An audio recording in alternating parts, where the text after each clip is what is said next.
Se alguém dissesse, há poucos meses, que um acontecimento fora do Brasil seria capaz de reorganizar completamente o tabuleiro político das eleições de 2026, muita gente daria risada. Afinal, a narrativa dominante era clara. Lula estaria confortável, a esquerda teria o controle do jogo, e qualquer alternativa seria tratada como improvável, radical ou inviável. Mas a política tem um hábito curioso de atropelar certezas, e quando isso acontece, não pede licença. Hoje, aqui no Linhagem TV, você vai entender por que esse episódio muda completamente o jogo político no Brasil, por que ele fragiliza a esquerda de forma estrutural e por que nomes que antes eram tratados como improváveis agora passam a ser vistos como favoritos reais. A prisão de Nicolás Maduro não é apenas um fato internacional. Ela funciona como uma peça que, ao cair, derruba várias outras em sequência. Não estamos falando apenas da Venezuela, nem de disputas ideológicas abstratas. Estamos falando de imagens, registros públicos, vídeos, declarações, encontros diplomáticos e alianças políticas que foram cuidadosamente empurradas para debaixo do tapete ao longo dos anos e que agora voltam à superfície com força total. Durante muito tempo, qualquer tentativa de associar Lula ao regime venezuelano foi tratada como fake news, discurso extremista ou ataque antidemocrático. Houve censura, houve decisões judiciais, houve blindagem narrativa, mas a realidade tem um problema sério. Ela não desaparece só porque alguém mandou não falar sobre ela. Com Maduro preso, o que antes era tratado como narrativa passa a ser fato bruto. E fato bruto não pede autorização para circular. Ele simplesmente circula.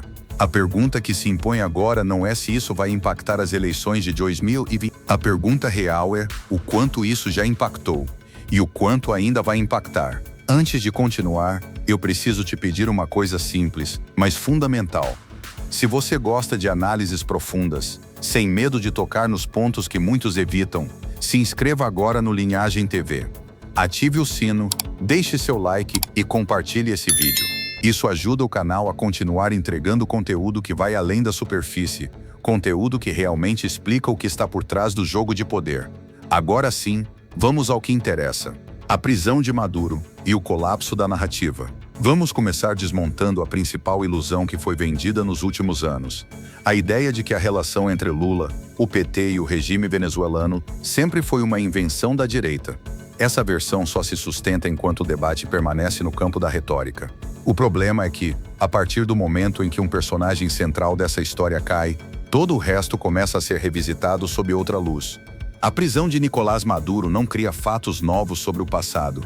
Ela apenas ilumina fatos que já existiam. Vídeos de Lula apoiando Maduro não foram produzidos ontem. Registros diplomáticos de encontros oficiais não surgiram do nada. Declarações públicas, falas em eventos internacionais e recepções com honras de chefe de Estado não são produto de edição maliciosa. Tudo isso sempre esteve disponível. O que mudou agora é o contexto. Durante as eleições de 2022, qualquer menção à proximidade entre Lula e Maduro foi tratada como algo proibido. Houve decisões do TSE limitando associações, houve remoção de conteúdo. Houve um esforço claro para manter esse assunto fora do debate eleitoral. A justificativa era sempre a mesma: evitar desinformação. Mas o tempo passou, Lula venceu, e logo em seguida fez exatamente aquilo que dizia não ter relação nenhuma com a sua trajetória política. Em 2023, Nicolás Maduro foi recebido no Brasil com tapete vermelho. Não foi um encontro discreto. Não foi uma conversa protocolar de bastidores. Foi um evento público, com declarações, fotos, vídeos e discursos. A partir daquele momento, qualquer tentativa de negar a proximidade se tornou insustentável. Ainda assim, a máquina narrativa tentou operar, tentou relativizar, tentou minimizar. Agora, com Maduro preso, essa engenharia entra em colapso. Porque não se trata mais de discutir se ele é ou não um ditador. Isso já é consenso fora de bolhas ideológicas muito específicas. Trata-se de discutir quem esteve ao lado dele quando isso já era evidente. E mais do que isso, quem apostou politicamente nessa relação. Um ponto importante precisa ser entendido aqui. O impacto eleitoral desse episódio não depende de militantes, ativistas ou analistas políticos. Ele atua principalmente sobre o eleitor comum, aquele que não acompanha a política diariamente, mas reage a símbolos claros. E poucos símbolos são tão fortes quanto à imagem de um presidente democraticamente eleito sendo associado, repetidamente, a um regime que colapsou de forma autoritária. Esse eleitor não precisa de grandes discursos. Ele não precisa de editoriais sofisticados. Ele vê um vídeo antigo de Lula apoiando Maduro, depois vê imagens recentes da prisão e faz a conexão por conta própria. É nesse ponto que a narrativa deixa de ser controlável. Ao mesmo tempo, começa um movimento previsível do outro lado, a tentativa de dissociação. Já surgem discursos dizendo que Maduro nunca foi exatamente de esquerda, que se desviou, que não representa o projeto original, que virou outra coisa ao longo do caminho. Essa estratégia não é nova. Ela já foi usada em outros contextos históricos. O problema é que ela raramente funciona quando os registros são abundantes. A internet não esquece. Arquivos não desaparecem. Declarações não se apagam. E quanto mais se tenta fugir do assunto, mais ele se torna central. É o famoso efeito Streisand aplicado à política. Nesse cenário, a esquerda brasileira se vê diante de um dilema insolúvel. Se defende Maduro, assume o ônus moral e político. Se tenta negá-lo, entra em contradição com sua própria história recente. Se tenta silenciar o tema, corre o risco de amplificá-lo ainda mais. E é exatamente nesse vácuo que a oposição cresce. Não porque precise criar uma narrativa artificial, mas porque basta apontar para fatos que já estão documentados. A queda de Maduro não cria um escândalo novo. Ela reativa todos os escândalos antigos que estavam temporariamente adormecidos. Quando Eduardo Bolsonaro afirma que a prisão de Maduro elege Flávio Bolsonaro, ele não está falando de um movimento automático, nem de uma conspiração. Ele está falando de algo muito mais simples, a mudança do clima político. Eleições não são decididas apenas por propostas. Elas são decididas por percepção, confiança e rejeição. E, goste-se ou não, a associação entre Lula e o regime venezuelano aumenta a rejeição num segmento decisivo do eleitorado.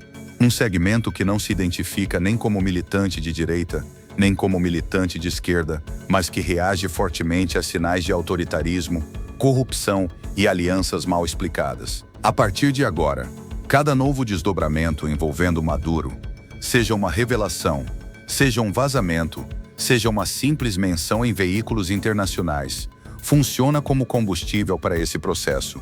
Mesmo que a imprensa brasileira tente tratar o assunto com cautela, o fluxo de informação externa não pode ser controlado da mesma forma. E isso nos leva a uma conclusão parcial, mas fundamental. O dano político já começou, independentemente do que ainda será revelado. A simples existência desse episódio altera o terreno onde a disputa de 2026 será travada. No próximo bloco, vamos entender como essa mudança de cenário afeta diretamente o jogo eleitoral, o papel do TSE, o comportamento do eleitor médio e por que Flávio Bolsonaro surge como principal beneficiário desse novo contexto. O impacto direto nas eleições de 2026. Agora que entendemos como a prisão de Nicolás Maduro implode a narrativa construída ao longo dos últimos anos, precisamos avançar para a pergunta central: como isso se transforma, na prática, em impacto eleitoral concreto em 2026? Porque política não é feita apenas de fatos, mas da forma como esses fatos atravessam instituições, regras do jogo e, principalmente, a cabeça do eleitor. O primeiro ponto a ser analisado é o papel do Tribunal Superior Eleitoral. Em 2022, o TSE assumiu uma postura inédita ao limitar associações políticas durante a campanha. Naquele contexto, ligar Lula ao regime venezuelano foi classificado como desinformação eleitoral. O argumento era que essa associação distorcia a realidade e poderia influenciar indevidamente o eleitor.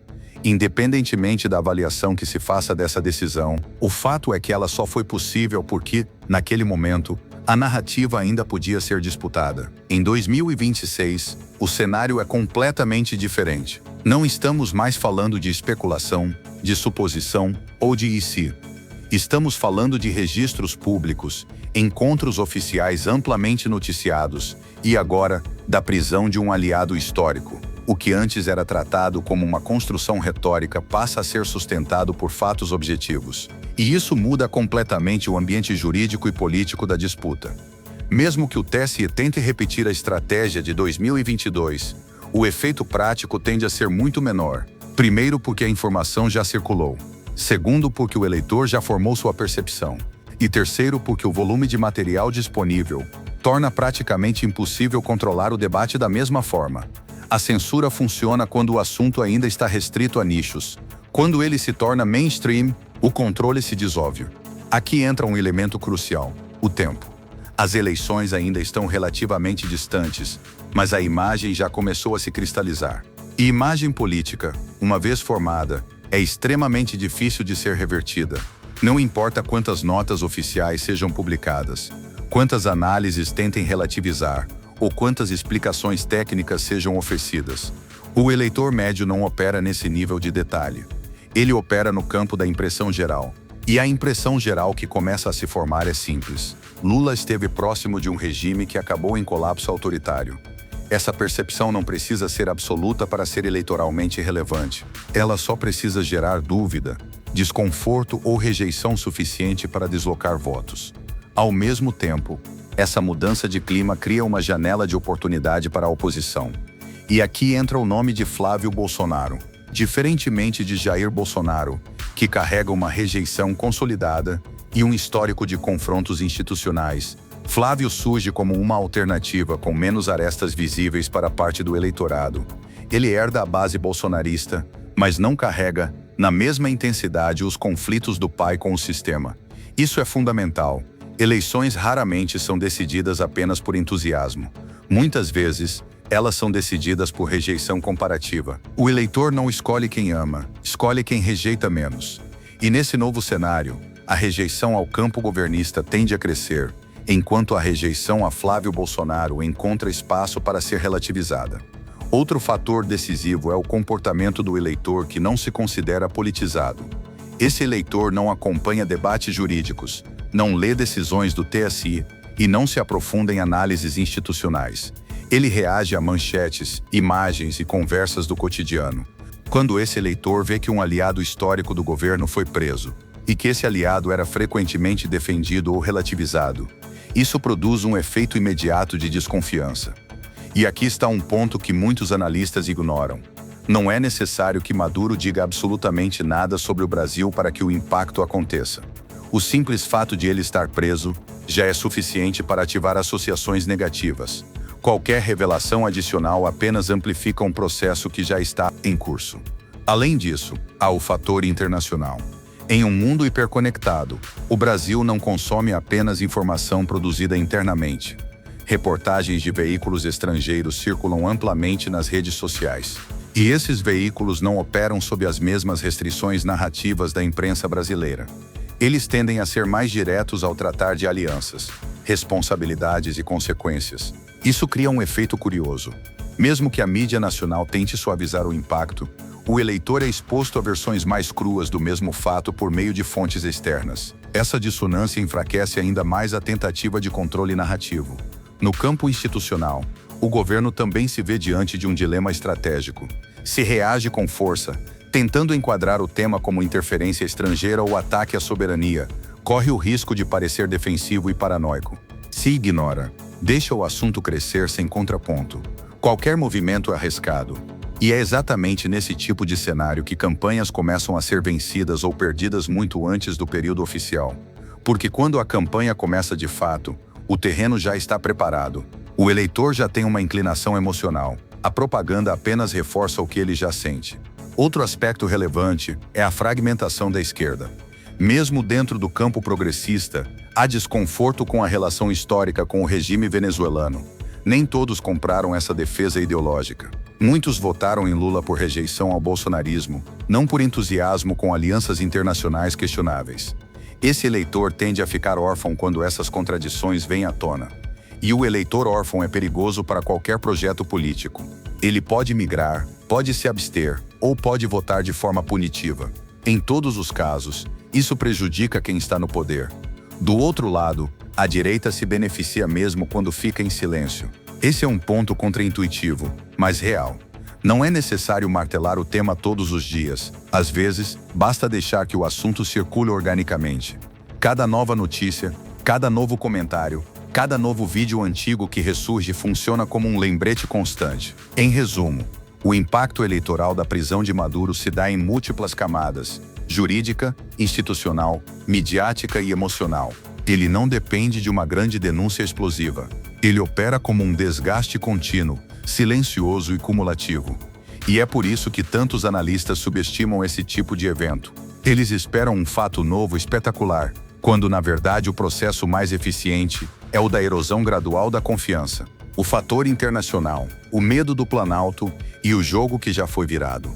Para entender por que a prisão de Nicolás Maduro muda de forma definitiva o cenário de 2026, é preciso sair do debate estritamente nacional e observar o tabuleiro maior. Política, especialmente em momentos de crise, nunca acontece apenas dentro das fronteiras de um país. Ela é influenciada por interesses, pressões e narrativas que circulam globalmente.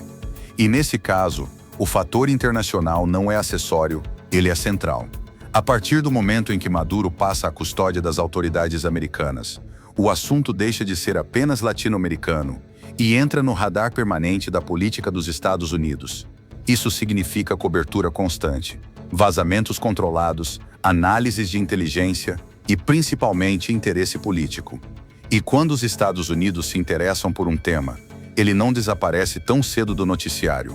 Aqui surge um nome que incomoda profundamente o Palácio do Planalto: Donald Trump.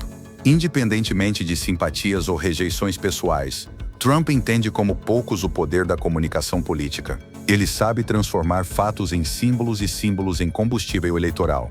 E a prisão de um ditador latino-americano com histórico de alianças ideológicas é exatamente o tipo de material que se encaixa perfeitamente nesse jogo. É importante deixar algo claro. Não se trata, necessariamente, de uma interferência direta nas eleições brasileiras. Não estamos falando de financiamento, de manipulação de urnas ou de ações clandestinas. O impacto acontece de forma muito mais simples e eficaz, pela circulação de informação. Se Trump, ou qualquer figura relevante do establishment americano, resolve mencionar que Maduro revelou bastidores de relações políticas, fluxos de dinheiro ou alianças estratégicas, isso repercute automaticamente no Brasil. Mesmo que os nomes não sejam citados, mesmo que as informações sejam vagas, o simples Maduro disse que já é suficiente para gerar ondas de especulação, manchetes e debates. E aqui está o ponto que mais assusta o governo Lula. Não há controle sobre isso. A imprensa brasileira pode tentar minimizar, contextualizar ou relativizar, mas não pode impedir que reportagens estrangeiras circulem nas redes sociais. Não pode impedir que influenciadores traduzam trechos, que vídeos viralizem, ou que o assunto chegue ao eleitor comum por caminhos indiretos. É por isso que o discurso sobre interferência americana começa a surgir de forma preventiva. Ele não é uma reação a algo que já aconteceu, mas uma tentativa de enquadrar o que pode vir a acontecer. É uma estratégia clássica, criar uma narrativa de defesa antes que o ataque se consolide. O problema é que esse tipo de discurso costuma ter efeito colateral. Ao falar em interferência, o governo chama a atenção para o assunto. Ao se colocar como vítima, reforça a percepção de fragilidade.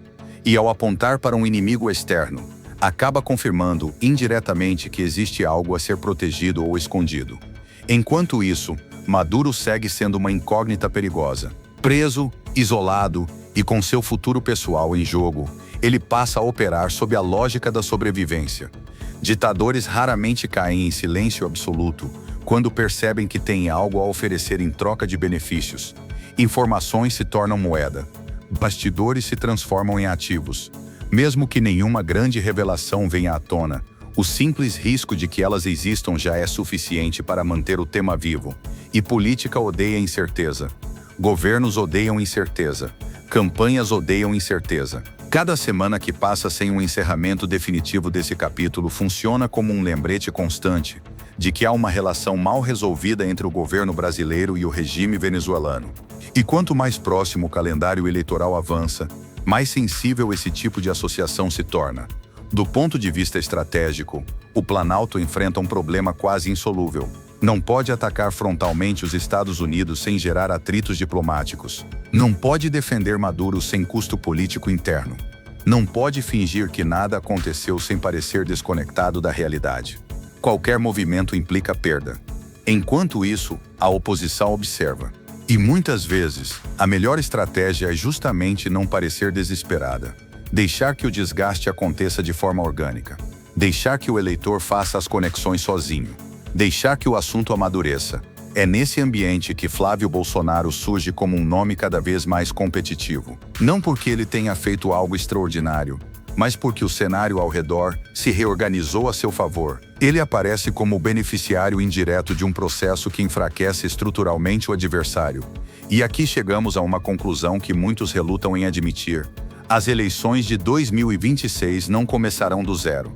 Elas já estão sendo disputadas agora, no campo simbólico, emocional e internacional. E nesse campo, a esquerda entra em desvantagem. Mesmo que Lula tente mudar a pauta, focar em economia, programas sociais ou investimentos, o fantasma da relação com Maduro continuará rondando o debate. Ele pode até não ser o tema central de todos os dias, mas estará sempre ali, pronto para ressurgir a qualquer novo desdobramento. No final das contas, eleições são sobre confiança. E confiança se perde muito mais rápido do que se constrói. A prisão de Maduro não derruba um governo sozinha, mas ela corrói, lentamente, a base de credibilidade de um projeto político que apostou em alianças controversas e agora paga o preço por isso. O jogo virou não porque alguém apertou um botão, mas porque a realidade se impôs. E quando a realidade entra em cena, não há narrativa que assegure por muito tempo. A partir de agora, cada passo rumo a 2026 será dado sob a sombra desse episódio. E quem souber explorar o silêncio, o tempo e a percepção pública terá uma vantagem decisiva. Gostou desse vídeo? Curte e compartilha.